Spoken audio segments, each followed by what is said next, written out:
Hello and thanks for joining me again. Today I actually wanted to show you my tattoo room, something I haven't done before. Come on in and have a look.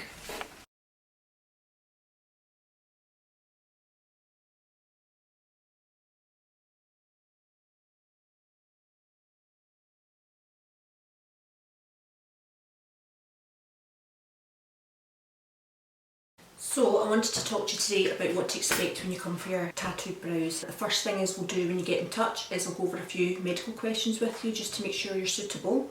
But once we've done that, when you come here, firstly we're going to sanitise your hands. We will be wearing masks of course, and you'll be filling out a COVID-19 form.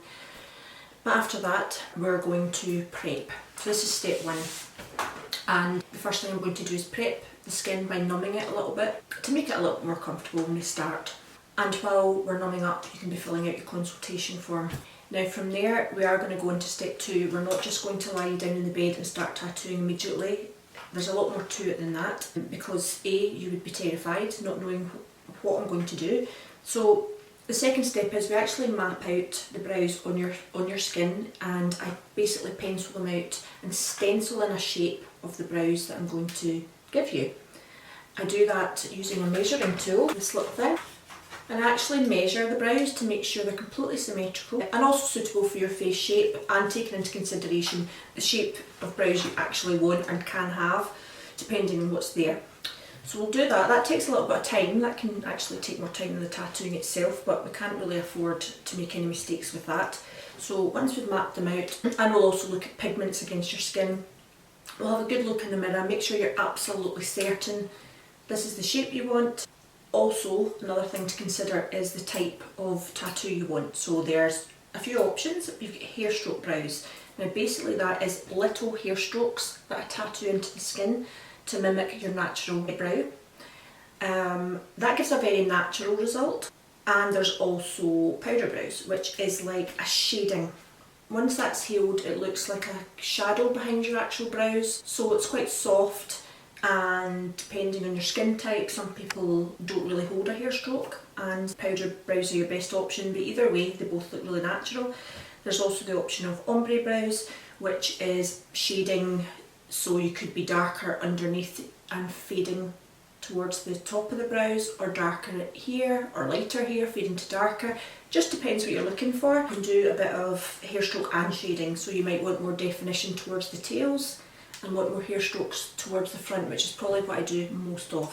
We'll discuss that, we'll discuss pigment, we'll discuss shape, and once we're dead set on what we're going to do, that's when the tattoo process begins. So that takes us to step three. Step three, we're going to lie up in the bed. You're going to be really comfortable, and I'm going to start the tattooing process. You might feel a scratching sensation, but really that's about it. I've never had anyone that's been in lots of pain, or I've never had to stop. It's been pretty comfortable for most people, and I do think I'm quite gentle when it comes to tattooing. So the process of the tattoo itself can really depend on your skin type, but maybe an hour and a half max. The whole treatment itself, from consultation, from when you arrive to when you leave, is about 2 hours all in. But once we've finished, you're going to look in the mirror and we're going to see if you're satisfied with the shape, with the colour, and then we're going to allow them to heal for about 4 weeks. After 4 weeks you might have swollen a little during the process of tattooing, so we're going to let everything heal and calm and see how your skin holds on to the pigment. If it's faded, we're going to top up and we're going to refresh the colour. Refresh the strokes and give you a nice sharp perfected shape, and that's included in the complete payment, so it's your initial treatment plus your 4 week top up. From there you should be delighted with your new brows, and I shouldn't have to see you again for about a year to 18 months. Some people it's been 2 years, just depends on the condition of your skin. So the better condition your skin is, the more likely you're going to hold on to that tattoo. If you've got a lot of redness, a lot of sun damage, you're more likely to fade quicker. But all in, brows should last 1 to 3 years, gradually fading, and then you just refresh as and when required. Step 4 is caring for your brows. So with any tattoo, the more time you spend in UV, so if you're going to lie and sunbathe on holiday, that's going to encourage the brows to fade. So always use an SPF across your brows, and any tattoo that is. So frequently asked questions are, what's the difference between a regular tattoo and semi-permanent tattoo? and that is when you're getting a regular tattoo, they use ink. The ink is larger molecules, so once it goes down into the dermis of the skin, it sits in the skin because it's larger molecules, so it's not going to fade out. And ink is a more permanent treatment, whereas with semi-permanent brows, it's actually pigment we're using. Smaller molecules under the skin, so they can gradually fade, and they will, and it'll take about, say, up to about 3 years before you see real fading, unless you're topping them up every year. Other questions: does it hurt? No, I would say it was there's mild discomfort if anything. It's like a scratchy sensation, but nothing you can't handle. I've never had anyone that's had to stop the treatment or couldn't handle the process. Plus, I do apply numbing cream, which definitely helps. Do I have to shave my eyebrows off before I come for treatment? No, absolutely not. Please don't do that. Keep your natural brows. This is to enhance what you already have and to make them better. It's not to replace them. Unless of course you maybe have chemotherapy, you no longer have brows. In that case, it's a fantastic treatment for you to have because it completely restores what was already there. What is the age group? Over 21s only, and for any age, suitable for any age. I've had ladies in their 60s, 70s had brows done, and it looks fantastic because they gradually thin out as we age and they get a lot lighter too, so it restores what was there and gives a beautiful frame to the eyes and to the face. So I'm based in the south side of Glasgow and I do work from home, so you'll find, if you type Laura Dawson permanent makeup into Google, you will find me in Google Maps. There's parking outside of course, and it's very, very private. There's nobody here. So I'm based in the south side of Glasgow, but I have to say during the COVID-19 situation at the moment, you can't bring your pal to sit with you. Unfortunately, it's just yourself in the treatment room with me, and that's the way it has to be at the moment. Aftercare of your brows. I do give you an aftercare sheet to take home. Right here. It goes through everything. It's all pretty common sense, but if there was any doubt at all, it's all here. We kind of would like to think you could keep your eyebrows kind of dry for a few days. That doesn't mean to say you can't wash your face. You absolutely can, you just don't soak the eyebrow area. The Panthen cream helps massively with the healing process, so just a very thin layer across the brows, which you can get from the chemist. Maybe stay away from any heat treatments. In fact, that's vital. Stay away from heat treatments. So don't have your eyebrows done and then go for a sauna, or definitely don't go for a sunbed. Don't go out running. Keep the area from getting red because it will just aggravate what's been done on the skin. You might find a little bit of swelling, a little bit of crusting. If you do, it's perfectly normal. Don't worry about it. You even sometimes feel as if your eyebrows are coming off because there might be some pigment in the crusty area, but that's, again, it's completely normal, nothing to worry about. So I just wanted to show you what happens with my equipment to reassure you of how sterile the environment is. So this is the actual tattoo machine I use. It's a digital machine.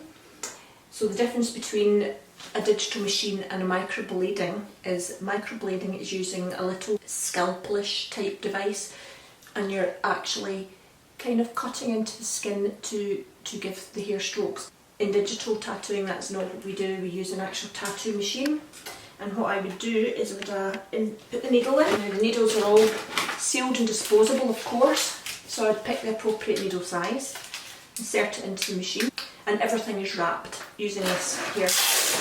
And here the cable is wrapped, so it's disposable. The machine itself is wrapped, this is wrapped, everything that I can touch is wrapped in disposable tattooing wrap, which is disposed of straight away after treatment, and everything is disposed of in a clinical waste bin, and I have a company that comes in and removes all that for me. Also, I have a sharp spin here where the needles are disposed of. Here we are. So everything is completely sanitary, everything's completely scrubbed down after every single treatment.